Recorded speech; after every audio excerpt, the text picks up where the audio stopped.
المصيبة الأكبر رجلها طلقها لين شكلها خرب. طبعا أنا جاي للنجف على مود هذه القراءة، ورسالة أتمنى توصل.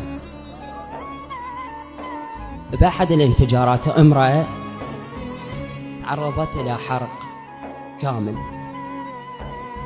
فمن دخلت المستشفى إن كانت النتيجة تبقى على قيد الحياة، لكن شكلها ما يرجع مثل ما كان بالسابق. فالمصيبة الأكبر رجلها طلقها لين شكلها خرب.